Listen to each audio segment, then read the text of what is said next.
As president of NEF, it is an honor and a privilege to conduct this interview.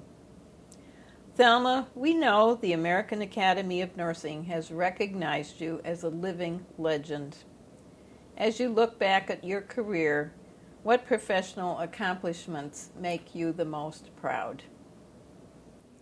It's interesting. My career was in there were two parts: the clinical part, and then the journalism part. I think the thing that makes me most proud was the action I did at Bellevue in 1949 when I was the head nurse on a medical ward, and we were very crowded, as was.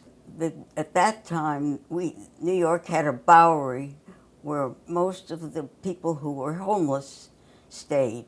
Come March and bad weather, all the guys from the Bowery would come to Bellevue, and they all had something that they could be admitted for, generally tuberculosis.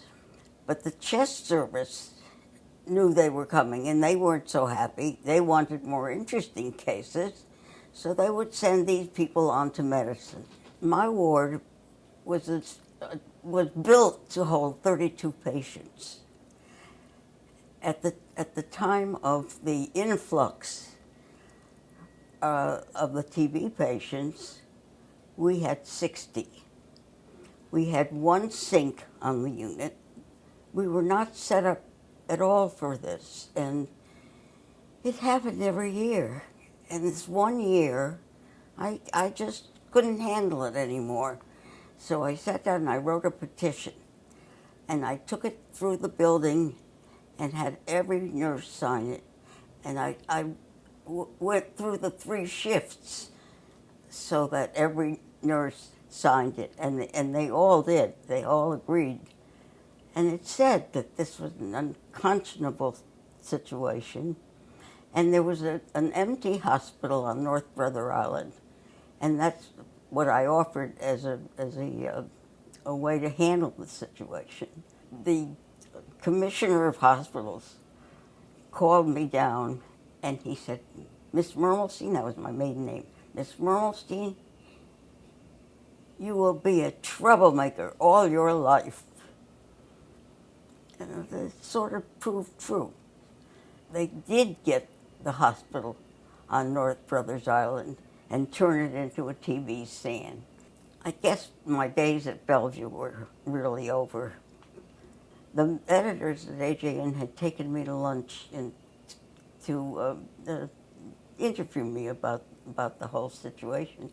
After that luncheon, they offered me a job.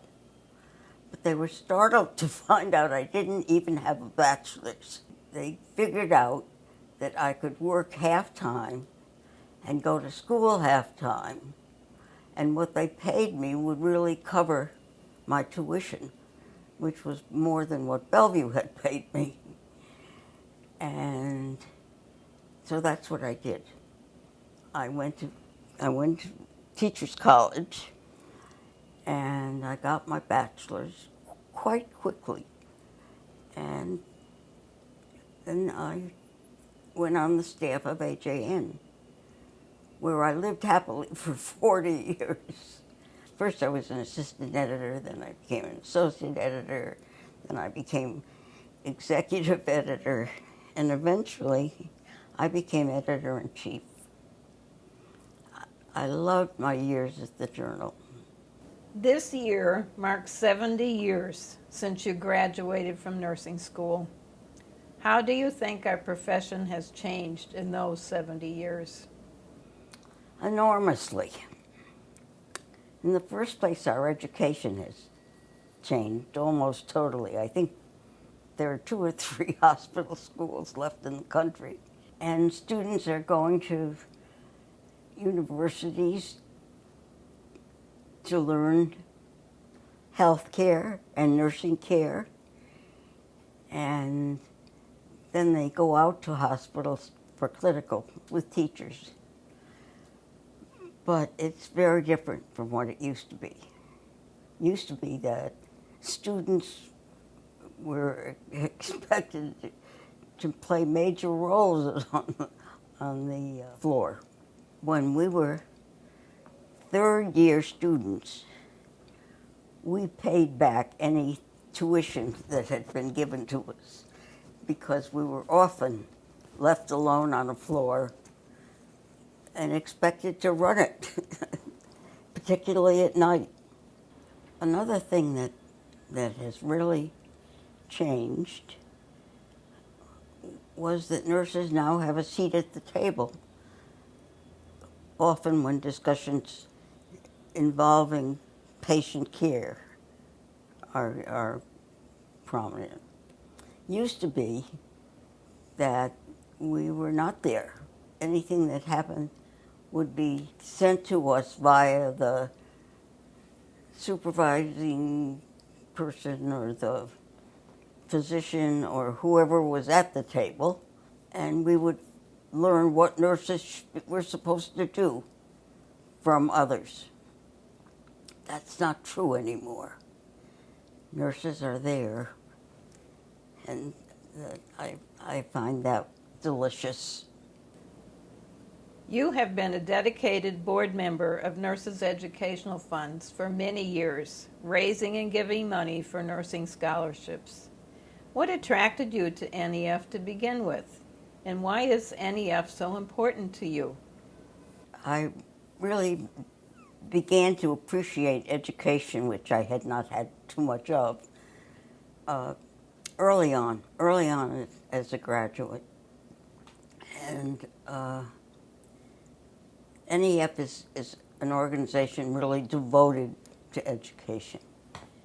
There are many organizations in nursing, but not, and they certainly extend to education, but not solely dedicated to it. And NEF is, and that's what attracted me to it. And I've been pleased to be a board member. The members of the board, the people who have joined the board and continue on or don't continue, but all of them are really very bright and I don't like the word dedicated, but they are people who have been tops in the field, and I think they see the need for education just as I did. And so that's why they put their energy into NEF. The board meetings are interesting and valuable because there are many different backgrounds represented. Making a bequest is an important way to raise funds for scholarships. Can you reflect on why nursing colleagues and friends should consider making a bequest to NEF in their wills? Why should people give to the Thelma Schorr Society? Remembering NEF in your estate planning is really a most important thing to do, because you're honoring NEF, which has for 100 years has been helping students with their tuition. What you are doing is helping to shape the future of nursing. We know that early in your career, the New York City Commissioner of Hospitals predicted that you would be a troublemaker all of your life. Tell us how important it is that nurses speak up. I always was adamant about nurses having a voice in healthcare decisions as well as in political decisions. I went to a meeting in Washington. There were 2 or 3 other nurses at this meeting, and nobody knew that these nurses were in the positions of power they were. and they never had known each other. And I got them together, and they formed a group called Nurses in Washington. And it included, nurses who were on the staffs of congressmen, nurses who were in government or organizational positions in Washington.